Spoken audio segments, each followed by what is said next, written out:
So another good young team with promising talent I like to see still develop. And we got a personal favorite of mine this week was the Commanders at the Falcons. This is Desmond Ritter's first loss at home, including in college. I thought Sam Howell looked pretty good, more so in the first half because that's when they scored most of their points. Um, Run game's been decent, more so with Brian Robinson. Washington's defense also was pretty underrated too, I think, especially since they got Chase Young back. I thought they made some splash plays with that, making some clutch stands. They got what 4 turnovers, and like we were talking about this earlier, Desmond Ritter, he was keeping the Falcons in that game, but then the last like 5-6 minutes of that game, just kind of shit it away, man. Like two picks at least in that span, and just like stuff like that can't happen. And they had a lot of delay of games in that, like more so in the second half too, where that can happen as well. They had one where they had it on the goal line that drew them back like 5-10 yards, only settled for a field goal instead of just getting 6. So it's like little coaching decisions like that, little coordinations that need to be worked on in practice. So yeah, but those are some flaws I saw that really hurt the Falcons in that game, and yeah. Yeah, Desmond Ritter threw two bad picks, especially that last one where after the delay of game call, where they literally back on 1 second left on the play clock and got to do some rush shit again, and ends up throwing a pick right there off the slant.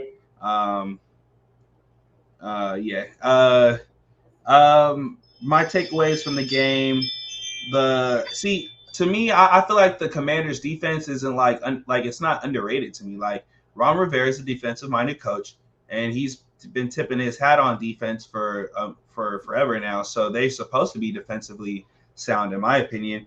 Once again, Eric Bieniemy looking like he's just the architect behind offensive success. He got Sam Game Howell changer, bro. damn near looking like Patrick Mahomes. Like I didn't even know who Sam Howell was until Eric Bieniemy came along. Real Right. talk. Terry McLaurin, he was nice. Crowder, shout out to him because he almost got that return touchdown. Changed score a little bit to the 10-yard, but boy, he was zipping. And that him putting them in position right there was allowed them to score. So, so shout out to him. Let me see. Commanders. Yeah, I think Commanders are the third best team in their division. I think they could sneak into the playoffs, make some noise. I think 3 teams can come out the NFC East. That's just kind of a testament to how weak everyone else in the NFC is. I got 1 team coming out the North. I got possibly 2 teams coming out the West. I got 3 teams coming out the East, and then 1 team coming out the South. So that sounds about 7-8 teams to me right there. The NFC is kind of weak this year. I ain't gonna hold you. Yeah, it's kind of weak, bro. So like I'm not. With that being said, I'm not worried about the Eagles or 49ers. I think they'll be all right. Or the Lions. The Lions, they'll be all right. I think they're a top 3 team. I think they've actually, in my opinion, they've surpassed the Cowboys. Right now, I think I got. Oh yeah. Right now, as of right now, I got the 49ers, I got the Lions, I got the Eagles, and then I got the Cowboys. So that's just a little side note. But I think that the Commanders they'll be all right. They'll be right there in the middle for a wild card spot, and this remains to be seen how well they can play. Yeah, totally. I think having Eric Bieniemy, like you said earlier, is just an absolute game changer. Really makes you think how the Chiefs let him walk and everything like that. And it wasn't that the Chiefs let him walk. I mean, they wanted him to. He left because he had to prove that he could. He had to prove that he could, play call without Andy Reid. That was the whole. It was just BS. They just always moved the goalposts for Eric Bieniemy. Always moved the goalposts. It was BS. But he left, and he's showing now that hey, they doing good. And I mean, look at Kansas City. Kansas City, even though they've only lost 1 game, if I'm not mistaken, they haven't been scoring, bro. No, they haven't. Like they've really been winning because of that defense. Like the game against the Broncos, that defense showed up. You know what I mean? Like again, the offense really ain't show up. So The game against the Vikings too, that was a close game for the whole time, you really. know, And, yeah. so Kansas City, yeah. So I think their defense is elite. Their offense right now is like, it's like it remains to be seen how good they really can be. Mm-hmm.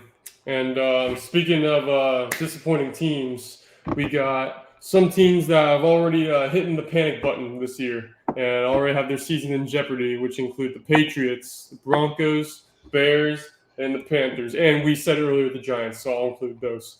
So yeah, we think those teams are very flawed. Not much talent on any of those squads, in my opinion. Those are probably the potential top 5 draft picks next year. Patriots might as well get into the Caleb Williams sweepstakes at this point. Yeah. Like seriously.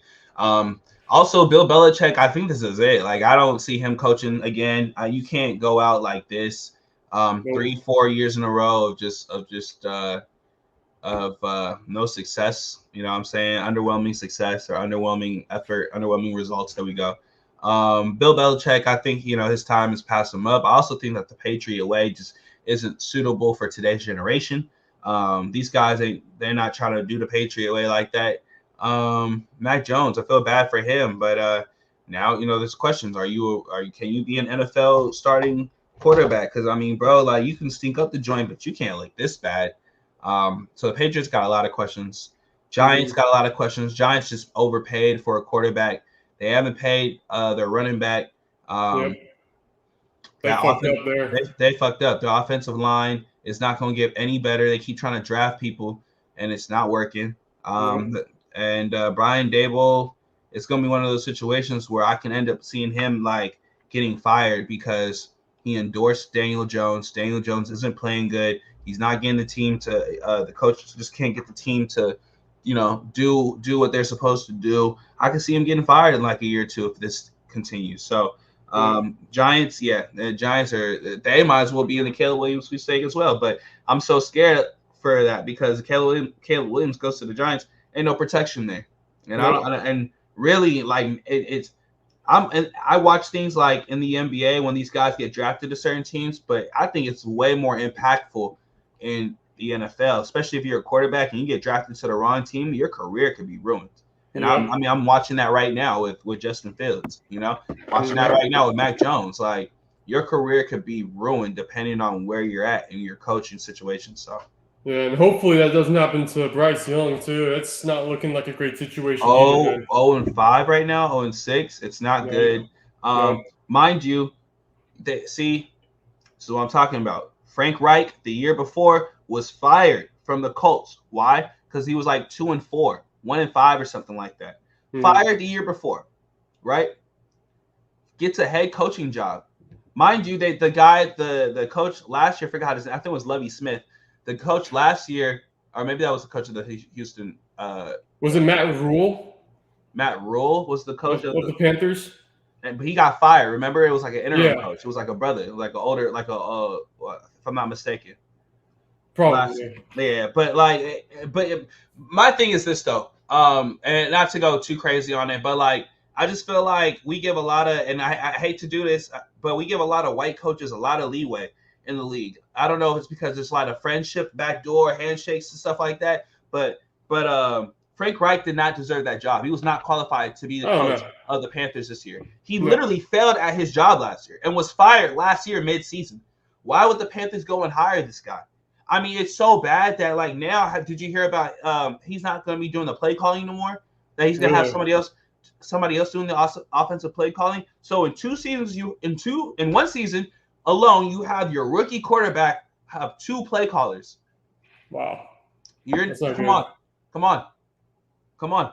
And if you get fired next year, which you most likely are, that's going to be a 3rd play caller in 2 years for your rookie quarterback, right? Or for your second quarterback at this point. And that's all those schemes, and they have to go through. And so I'm literally watching teams, ruin these quarterbacks. And then they become so damaged after 3 or 4 years, a new coach, yada, yada. And then people start giving up on them. I'm literally watching that right now. So, yeah, Bryce Young, I don't know. A lot of quarterbacks kind of don't do well their first year, but 0-5, 0-6, and the circumstances I just told you it's not. Yeah, I'm concerned. So I'm concerned for the Panthers as well. That's another team I forgot about. Giants, Patriots, Panthers, the Bears. Like we just literally just talked about quarterbacks and how quarterbacks can be ruined. Justin Fields is headed down that route, and now he has the dislocated thumb, which is convenient. So now they can, the excuse to sit him to lose more games, and now they're in the Caleb Williams sweepstakes, and they're not passing up on two quarterbacks. So so it's all messed up, and the way they do these guys is messed up. These GMs come in, these GMs come in trying to save their own ass. These coaches come in, especially if the coach didn't pick the guy, trying to save their own ass. And the quarterback ends up not being developed and ends up getting screwed over at the end of the day. So that's exactly if you look at outside of the Giants, if you look at every single other team, that's what's going on right now. You have a coach who just cannot coach, or the game has passed them by. And you have a young quarterback trying to figure things out, and an organization who's trash and is not good at cultivating proper culture or cultivating a team around their young quarterback to protect them. You know what I'm saying? So you have these guys literally out there just getting smacked up. How many times has Justin Fields been sacked this year? How many times has a guy like Daniel Jones been sacked this year? How many times has a guy like Mac Jones been sacked this year? You know what I'm saying? These guys aren't even trusted in protection. So that's not lost on me, man. And it just sucks. And then, we throw them to the wayside. So. And I feel like with a team like the Broncos that we also mentioned is in the panic mode, I feel like that has more to do with like just executing plays. Like they're just executing plays, and their defense, one of the worst defenses I've ever seen in the NFL ever. And then you have a quarterback who plays one way and a coach who coaches one way, and they both have two different personalities, and it's not clicking. Even though they're offensively, numbers wise, they're a little bit better than last year, the overall success of the team is just not clicking. And I don't believe the defense believes in Russell Wilson. So I don't think they're playing their hardest for that guy or for the coach for that matter.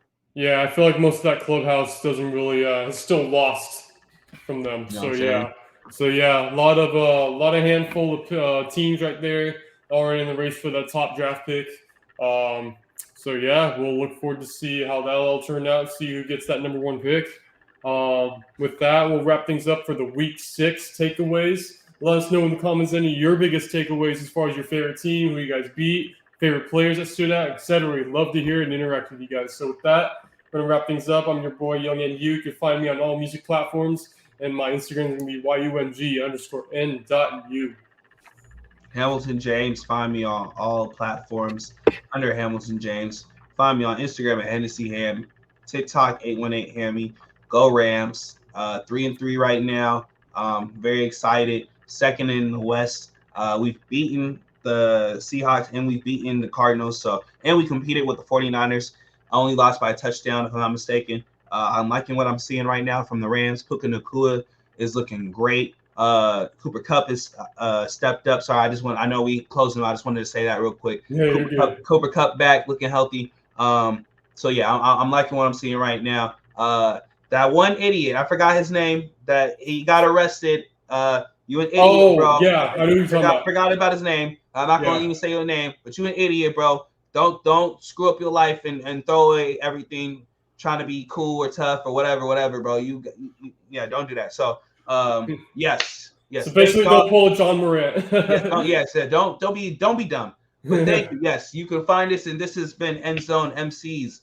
Have a good one. See you.